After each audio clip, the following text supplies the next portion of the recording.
नमस्कार। आज का मुद्दा में आपका बहुत बहुत स्वागत है और आज का हमारा मुद्दा है राम से रमजान, सियासी घमासान। क्या है पूरा मसला? पहले देखिए ये रिपोर्ट और फिर चलते हैं डिबेट की तरफ। रमजान का पाक महीना चल रहा है, लेकिन इबादत के इस मौसम में भी सियासत के इरादे कुछ और ही नजर आते हैं। देश भर में चल रही लगातार बयानबाजियां रोज कुछ ना कुछ बवाल खड़ा कर ही देती हैं और इसमें दोनों ही पक्ष पीछे नहीं है। एमपी की सियासत में भी ये उठापटक खूब दिख रही है। मामला नवरात्र में नॉनवेज की दुकानों को बंद करने की मांग से शुरू होकर ईद पर जेल में खुली मुलाकातों की मांग तक पहुंचा। कांग्रेस विधायक आरिफ मसूद ने खुली मुलाकात पर रोक के खिलाफ डीजी को पत्र लिखा और कांग्रेस इस मांग को लेकर जेल तक पहुंची। सरकार के दबाव में इस तरह के निर्णय लिए जा रहे हैं।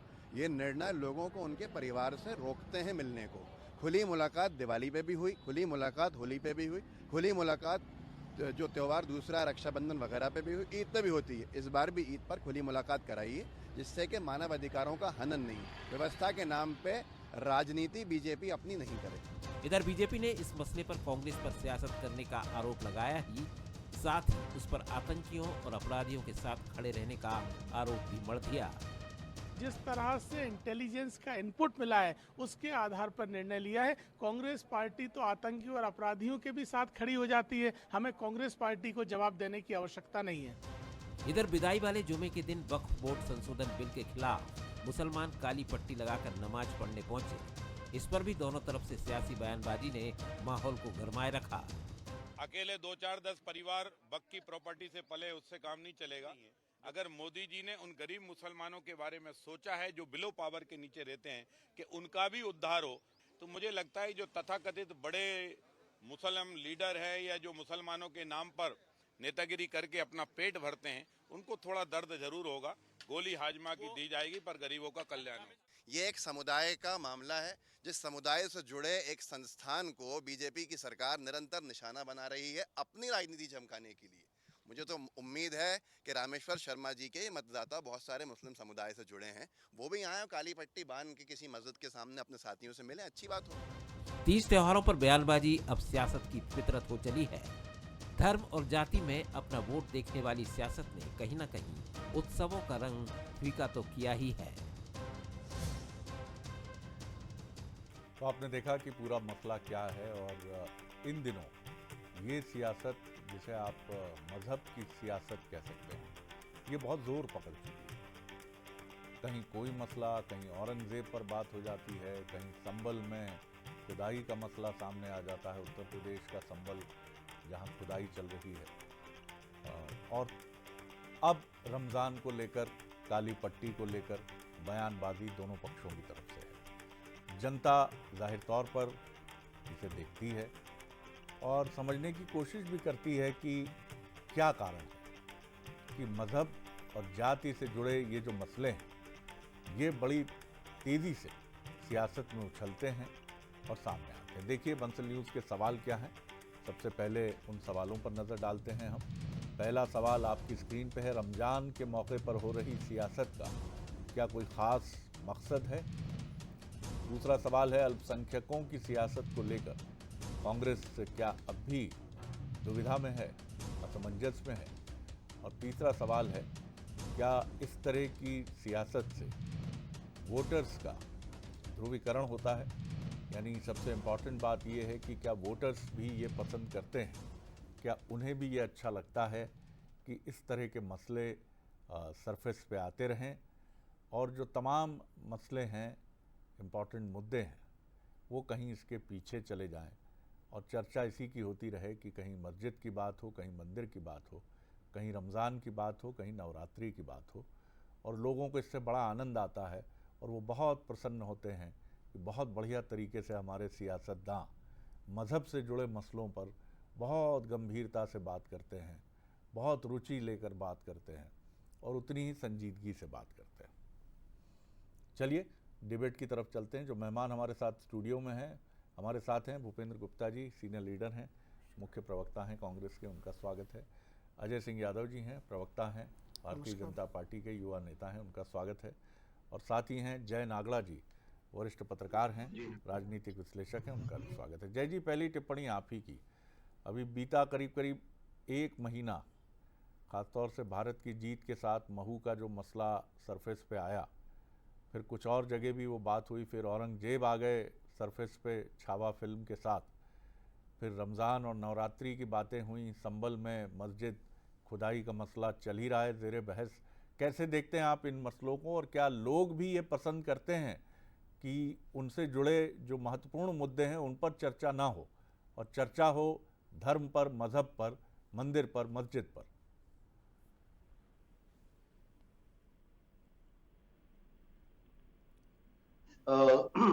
अमेरिका में जिस तरह से स्पेस में से सुनीता विलियम को लेकर के आया, और दुनिया अलग अलग जगह पर आगे बढ़ रही है, और हम लोगों की गाड़ी ऐसा लगता है रिवर्स गियर में जा रही है। हम पीछे जा रहे हैं, एक एक सदी पीछे, और ऐसे जाते जाते हम लोग पता नहीं कहाँ आएंगे। मूल मुद्दे जो हैं विकास के, रोजगार के, उन सब चीजों में कहीं पीछे छूटते जा रहे हैं। ये बहुत ही दुर्भाग्यपूर्ण है। इससे आप कुछ समय के लिए लोगों का मन भटका सकते हैं जरूर, लेकिन इससे कुछ हासिल होने वाला नहीं, ना देश को हासिल होने वाला है, ना कुछ। तो महत्वपूर्ण यह है कि देखिए, धर्म जो है, जैसे हम हमेशा से मानते हैं, ये नितांत आपका व्यक्तिगत आस्था का विषय है, और इसे व्यक्तिगत ही रहना चाहिए। इसे सामाजिक प्रदर्शन का या शक्ति प्रदर्शन का विषय किसी भी धर्म को, किसी भी पार्टी को नहीं बनाना चाहिए। तो ही हम, और सामूहिक रूप से, जैसा हम देश की बात करते हैं कि हम एक जिस सौहार्द के साथ रहते हैं, तो ही आप तरक्की कर पाएंगे। यदि हम इस तरह से बटे, तो हो सकता है कि कुछ छोटे फायदे मिल जाए, लेकिन लंबा नुकसान देश का तय है, ये तय बात। बिल्कुल आपने ठीक कहा, लेकिन फिर भी समझ में नहीं आता कि ये मसले आखिर क्यों ऊपर आ जाते हैं, जबकि ये मोटे तौर पर विश्लेषक भी ये मानते हैं कि देश की जनता भी इन मसलों को पसंद नहीं करती, चाहे वो बहुसंख्यक हो या अल्पसंख्यक हो। फिर ये मसले क्यों उठते हैं? अजय जी, ये मसले जब हमने देखा है कि इनकी जब भी चर्चा होती है तो कोई इन्हें पसंद नहीं करता, और एक तरक्की पसंद मुल्क में जबकि हम तीसरी अर्थव्यवस्था 2028 तक होने जा रहे हैं, और चीन की तरक्की और चीन का जिस तरह का हमने डेवलपमेंट देखा है, वहाँ निश्चित तौर पर ये मसले नहीं हैं चर्चा में, और उनकी तरक्की के पीछे एक बड़ी वजह ये भी है। जी देखिए शरद जी, जिस तरह से भारत में जो महत्वपूर्ण मुद्दों को छोड़कर इस तरह के मुद्दों पे राजनीति कर रहे हैं, तो ये सभी ने देखा। इसमें मैं एक महत्वपूर्ण बात कहना चाहूँगा, सरकार बनती है जनादेश से और चलती है अपने इकबाल से। तो अगर वक्फ के संबंधित बात करें तो भारतीय जनता पार्टी का ये कोर एजेंडा था, वक्फ संशोधन को लेकर हम जनता के बीच में गए, जनता ने हमें जनादेश दिया, तो उसी जनादेश के आधार पर हम वक्फ संशोधन बिल लेके आए हैं। और ये देश के करोड़ों मुस्लिम भी चाहते हैं कि वक्फ संशोधन बिल पास हो, और उसके आधार पे जो कुछ लोगों ने वक्फ की संपत्तियों के नाम पे कब्जा कर रखा है, उनसे मुक्ति मिले, और देश के गरीब मुसलमानों को भी उस संपत्तियों का लाभ मिले। तो ऐसे विषय पे राजनीति करना, पट्टियां बांधना, उकसाना, ये पूरी तरह गलत है। सरकार को जब जनता ने जनादेश दिया है तो उस जनादेश का सभी को सम्मान करना चाहिए। अब दूसरे विषय हैं, चाहे वो नवरात्रि में चिकन मटन की दुकानों को बंद करने की अपील की बात हो, तो सरकार द्वारा कोई नियम नहीं बनाया गया है, लेकिन सनातन धर्मी नवरात्रि अपने आस्था और विश्वास के त्यौहार के रूप में मनाते हैं।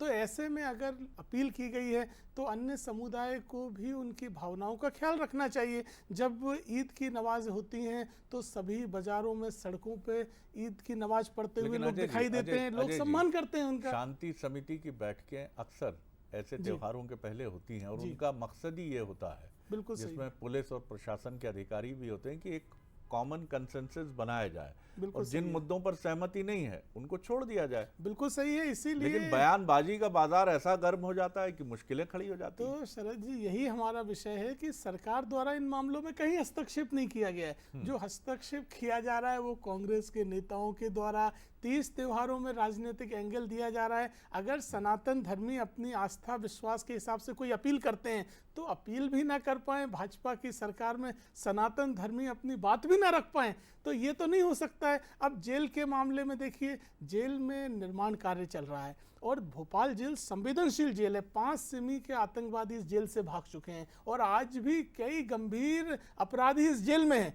और अगर ऐसी चूक का फायदा उठाकर कोई घटना हो जाए तो आप इसको भी राजनीति का विषय बनाएं। ऐसे तो कोविड में 2 साल इस तरह की छूट बंद रही। फिर आपको ये भी पता करना चाहिए कि तिहाड़ जेल की क्या स्थिति है और मुंबई के आर्थर रोड जेल की क्या स्थिति है, जहां आतंकवादियों से लेकर चलिए मैं लौटता हूं। लेकिन विशेष तौर पे क्योंकि भोपाल जेल में निर्माण कार्य हो रहे हैं और उस निर्माण कार्य की वजह से ये आदेश दिया गया। कोई परमानेंट आदेश नहीं है कि हर साल ईद पे बंद रहेगी। आगे हालात सामान्य होंगे तो विशेष मुलाकात भी जारी रहेगी।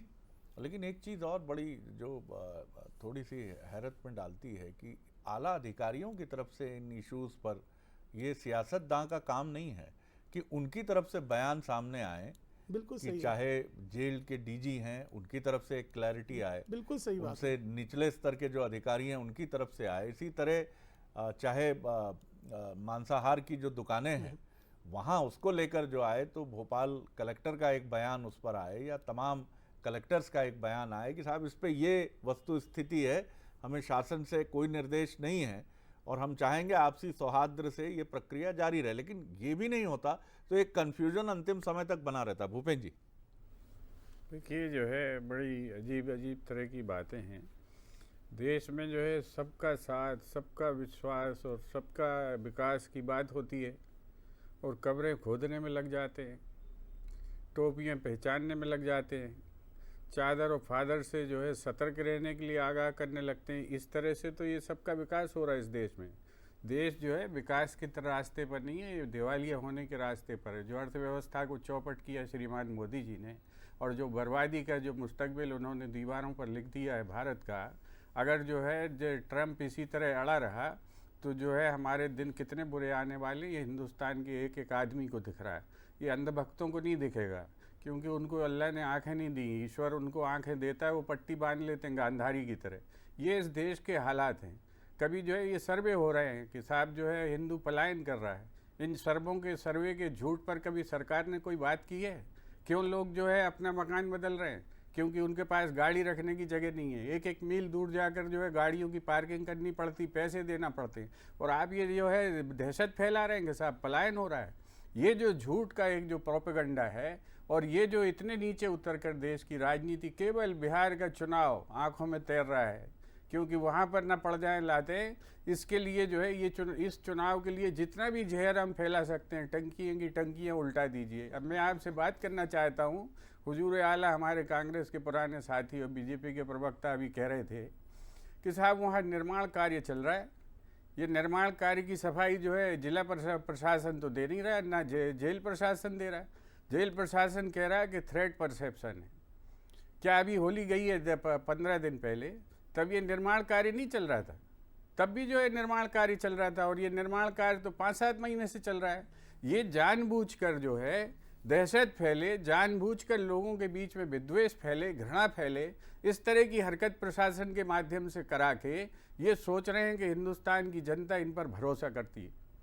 जिस दिन जो है ये जो चोरी का मैंडेट आना बंद हो जाएगा, हैसियत पता लग जाएगी। ये परिस्थिति आज देश में आ चुकी है। भूपेंद्र जी, आपकी भाषा भी कई बार कांग्रेस की भाषा यानी आपकी भाषा भी जिस तरह से हमलावर, आक्रामक और चुभने वाली है, ये कांग्रेस का नजरिया है। लेकिन आज हम 5वीं अर्थव्यवस्था हैं, 3री अर्थव्यवस्था होने की तरफ बढ़ रहे हैं और आप जिस तरह की भाषा का प्रयोग कांग्रेस करती है उससे तो ऐसा लगता है कि ये देश किसी गृह युद्ध में छिड़ने वाला है, आग लगने वाली है। क्या ये भी एक देश के सबसे जिम्मेदार, सबसे पुराने राजनीतिक दल को शोभा देता है कि वो समन्वय के बजाय वो ये कहना शुरू कर दे कि ये देश तो गर्त में जा रहा है, ये डूबने जा रहा है, इसके जो कर्ता धर्ता हैं वो इसको कोलिशन की तरफ ले जा रहे हैं, भिड़ा देंगे जाके किसी पुल से। सर ये भी तो सच नहीं है पूरा। बिल्कुल सच है ये। अगर आपको इस बात से खुशी होती है कि साहब देश की हम कहेंगे अर्थव्यवस्था, ये नजरिया हो सकता है, नजरिया है ना हमारा। हम ये कोई फाइनल वक्तव्य थोड़ी दे रहे हैं। सरकार अपना श्वेत पत्र जारी कर दे। आज हालात क्या है प्रदेश के? मध्य प्रदेश में जो है 33 लाख करोड़ का इन्वेस्टमेंट आने की घोषणाएं, एक झूठ फैलाया जा रहा है। उसके बाद आपको हर 15 दिन में कर्जा लेना पड़ता है। नहीं करना चाहेंगे? नहीं साहब, बिल्कुल नहीं भाई। क्यों इंतजार, किस बात का? फिर कर्जे क्यों ले रहे हो? 33 लाख करोड़ का मतलब होता है $0.5 ट्रिलियन। $0.5 ट्रिलियन, ये भारत अभी संघर्ष कर रहा है कि हम किसी तरह $5 ट्रिलियन भारत हो जाए। मध्य प्रदेश में तो $0.5 ट्रिलियन का इन्वेस्टमेंट हो गया है। इस व्यवस्था को जब तक हम नहीं देखेंगे, आप झूठ का महिमा मंडन लगातार हो सकता है, सब लोग कर सकते हैं, मैं भी कर देता हूं अगर बीजेपी चाहे तो। जय जी, मेरा सवाल इसी भाषा को लेकर है, जो प्रधानमंत्री नरेंद्र मोदी की नहीं है, केंद्रीय गृह मंत्री अमित शाह की नहीं है, कांग्रेस के senior top leader Rahul Gandhi की नहीं है, और इसी के साथ और भी अन्य जो देश के प्रमुख लीडर्स हैं उनकी भी नहीं है। लेकिन ये बात जहां से शुरू होती है, वहां जो भी नेता इस बयानबाजी में इन्वॉल्व हो जाते हैं, ऐसा अजीब सा परिदृश्य क्रिएट होने लगता है कि या तो हमें एक निराशा सी होने लगती है कि इस देश में अपोजिशन और सत्ता पक्ष के बीच में ऐसी रार तकरार है कि दोनों एक दूसरे को फूटी आंख नहीं सुहाते, और ऐसा भी नजर आने लगता है कि बीजेपी का मानना है कांग्रेस न रहे और कांग्रेस का मानना है बीजेपी न रहे। क्या ये बहुत ज्यादा एक असंतोष का वातावरण है और ये भी कहीं एक वैमनस्य को उत्पन्न करता है? शरद जी, ये जो आपने बात की, भाषा की गिरावट हो या एक वैचारिक किसी भी तरह का जो एक नैतिक पतन है, ये पूरे समाज में हम पिछले लगातार देखते आ रहे हैं। और इससे जो हमारी भाषा है, मीडिया की भाषा है, या इवन हम जो धीरे धीरे हर सारी चीजें, गलत चीजों को स्वीकार करते जा रहे हैं। जैसे आप स्टैंड अप कॉमेडियन की भाषा देखें, वहां पे गालियां चल रही हैं, आप बहुत सारी जगहों पे ये चीजें, तो कहीं ना कहीं समाज भी उसको स्वीकार कर रहा है, पूरा गिरावट हर जगह आई है। तो मुझे लगता है कि इसमें किसी एक पार्टी को हम दोषी नहीं कह सकते, और पूरे समाज में ये आदर्श स्थापित करने होंगे, और वो आदर्श कहीं ना कहीं कम होते जा रहे हैं। और दूसरा, सोशल मीडिया ने जिस तरह से छूट दी है, देखिए आज हम आप लंबे समय से पत्रकारिता कर रहे हैं, पहले हम धार्मिक खबरों को लेके बहुत ज्यादा सतर्क होकर के एक धार्मिक स्थल, एक ये करते थे, लेकिन वो धीरे धीरे चीजें छूटती गई, और हम लोग, तो मुझे लगता है कि ये पूरे समाज को इस पे सोचने की जरूरत है। और मुझे लगता है कि धार्मिक विषयों से हम अपने आप को अलग करें, और देश की विकास की, तरक्की की उन चीजों पे जाए, रोजगार पर बात करें, तो शायद हम ज्यादा आगे बढ़ पाएंगे। यदि हम पीछे जाएंगे तो इससे कोई हासिल नहीं होगा, सिवाय हम विवाद खड़े करते जाएं और अपने आप को उलझाए रखें। जी। और जी। भाषा की मर्यादा निश्चित रूप से होनी चाहिए। आप अपने विचार रखें, किसी भी बड़ी दृढ़ता के साथ रखें, लेकिन विचारों में एक शालीनता और व्यवहार में भी वो चीजें झलकनी चाहिए। बिल्कुल। और जब महत्वपूर्ण बात यह है कि उन संगठनों पर जिन पर हिंदुत्ववादी तमगा हम चस्पा करके कहते हैं कि ये सब इन्हीं की तरफ से बातें उठाई जाती हैं, वो कहते हैं कि मंदिर के नीचे मस्जिद, मस्जिद के नीचे, हर मंदिर के नीचे मस्जिद न देखें, औरंगजेब अब रेलेवेंट नहीं है। ये सारी बातें उठने के बाद भी ये मसला उठाया जाता है कि ये आपका है और बीजेपी का कहना है ये सब कांग्रेस का है, जैसे इन दोनों राजनीतिक दलों के पास और कोई काम ही नहीं है कि वो मजहबी मुद्दों को सतह पर लाकर एक दूसरे पर आरोप लगाते रहें। अजय जी। देखिए शरद जी, भूपेंद्र जी ने 2-3 महत्वपूर्ण बातें करी, लेकिन कुतर्कों से तथ्य नहीं बदल सकते हैं। आप भारत की अर्थव्यवस्था की बात करते हैं, 840 लाख टन गोल्ड भारत के पास है, दुनिया में 8वें नंबर में सबसे ज़्यादा, 840 टन, और 7 लाख बिलियन डॉलर की फॉरेन करेंसी भारत आज दुनिया में, जो कि इतिहास में कभी नहीं रही। तो ये वो आंकड़े हैं जो बताते हैं कि भारत की अर्थव्यवस्था दुनिया की सबसे मजबूत अर्थव्यवस्थाओं में से है। तो ऐसे में कांग्रेस पार्टी झूठ और भ्रम फैलाना तो छोड़ें। अब रही राजनीतिक बात, आप सरकार के दायित्व याद दिलाते हैं तो हमारी गरीब कल्याण की जितनी भी नीतियां हैं, चाहे प्रधानमंत्री आवास हो, आयुष्मान योजना हो, राशन योजना हो, क्या किसी योजना में कभी कोई भेदभाव हुआ? धर्म जाति के आधार पर सरकार ने योजनाओं के लाभ देने में कभी अंतर किया? तो ये तो कांग्रेस पार्टी है जो अपने राजनीतिक एजेंडे के लिए भ्रम फैलाती है, झूठ फैलाती है। और सरकार द्वारा सभी को समान रूप से त्यौहार मनाने की स्वतंत्रता दी है, किसी तरह के नियम सरकार द्वारा नहीं बनाए गए। सामाजिक संगठनों द्वारा अपने 30 त्योहारों के लिए कोई अपील की जाती है। तो क्या देश में सनातन धर्मियों की सम्मान नहीं होना चाहिए, उनकी धार्मिक भावनाओं का सम्मान नहीं करना चाहिए? जी। बीजेपी के लिए कांग्रेस का आरोप यह है कि वो बहुसंख्यकवाद की राजनीति करती है, आपका आरोप कांग्रेस पर है कि वो अल्पसंख्यकवाद की राजनीति करती है। तो मान लिया जाए ये दोनों चीजें सच हैं, तो आप दोनों इसका सम्मान क्यों नहीं करते हैं? देखिए, आप इसके लिए भाले लेके क्यों खड़े रहते हैं? कांग्रेस क्यों कहती है कि आप हिंदू के नाम पर देश की ओर लड़ाना चाहते हैं और आप कहते हैं आप मुसलमानों को लेकर ये करते हैं। देखिए शरद जी, बहुत अच्छी बात आपने कही। हम तो सभी के साथ हो, सभी यही के तो विश्वास की कांग्रेस भी राजनीति कहती करते है, हैं सर। कांग्रेस, यही तो कांग्रेस का भी कहना है। कांग्रेस पार्टी तो 50 सालों तक अपने बड़े बड़े बंगलों में रोजा इफ्तारी और ईदगाहों पे खड़े होकर मनाते थे ये और मसले कभी भी जनता मंदिरों पे में नहीं छोड़ आए, दीजिए। कभी ये जनता पे एक छोड़ और दीजिए। महत्वपूर्ण बात मैं जी, जोड़ना जी। चाहता हूँ, हमारी सरकार द्वारा और भारतीय जनता पार्टी द्वारा ईद पे भी सौगातों के चलिए, तौर पे चलिए। त्योहार पे बांटे नहीं, जा बहुत रहे अच्छी हैं, तो बात हम है, मुस्लिम बहुत अच्छी समुदाय बात के है। भी साथ जी, हैं उनके भूपेन त्योहार जी, में। भूपेन जी, बहुत अच्छी बात है, बहुत ही अच्छी सराहनीय बात है। बहुत ही सराहनीय बात है। इतना सराहनीय की सराहना करते करते थक जाएंगे कि ये जो वही लोग हैं जो कल कहते थे कि टोपी में छूऊंगा नहीं, टोपी लौटा दी थी, और आज जो है खुद चादरें चढ़ाते फिर रहे हैं।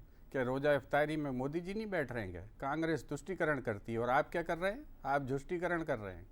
आप जो है आज के तुम्हारी रेखा जो है गुप्ता वहाँ पर नहीं बैठी हुई हैं क्या? जो है कि रिजू जी जो है इफ्तारी में शामिल नहीं हो रहे हैं? आप इसको जो है इसी को तो आप जहर का एजेंडा बनाते हो।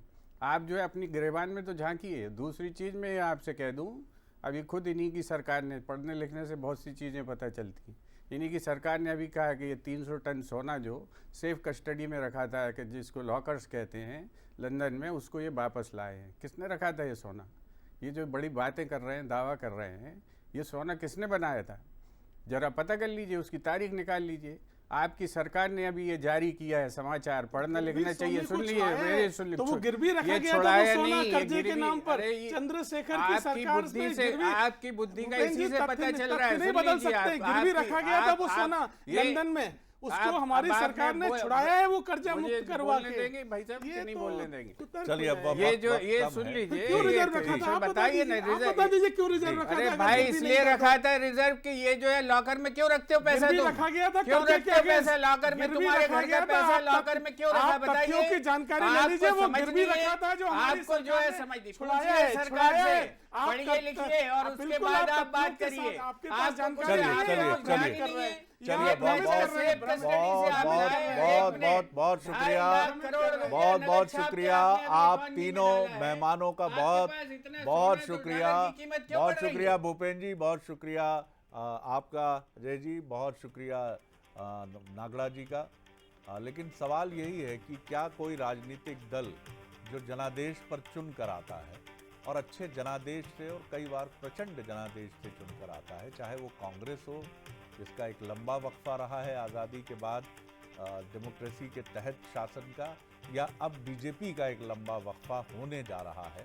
11 साल हो चुके हैं, जवाहरलाल नेहरू जी के कीर्तिमान की बराबरी मोदी जी कर चुके हैं, तो क्या यह राजनीतिक दल देश को नष्ट करने के लिए शासन में आते हैं? कतई नहीं। ये राजनीतिक आरोप हो सकते हैं कि आप गड़बड़ कर रहे हैं, आप गड़बड़ कर रहे हैं, लेकिन कोई भी राजनीतिक दल अपनी संभावनाओं को जनता की अपेक्षाओं के मुताबिक उज्जवल करने के लिए ही राजनीति में आता है। नीतियां क्वेश्चनेबल हो सकती हैं, कई गलतियां भी हो सकती हैं, लेकिन राजनीतिक दलों की मंशा पर आप सवाल नहीं उठा सकते, क्योंकि उन्हें जनता ने चुना है और जनादेश का हमेशा सम्मान होना चाहिए, चाहे वो सरकार बीजेपी की हो, चाहे वो सरकार कांग्रेस की हो। बहरहाल इन मसलों पर एक संतुलित और संयमित बयानबाजी की ज़रूरत है, और किसी राजनीतिक दल के नज़रिए में भी अगर बदलाव होता है, चाहे कांग्रेस मंदिरों की परिक्रमा करने लगे या बीजेपी जाने लगे इफ्तार पार्टी में, तो ये बहुत अच्छा साइन है, ये देश के लिए बहुत अच्छा है कि ये बहुसंख्यकवाद और अल्पसंख्यकवाद की राजनीति के टैग खत्म होंगे और राजनीतिक दल इनसे ऊपर निकलेंगे साहस के साथ। काश ऐसा होते हुए हम देखें।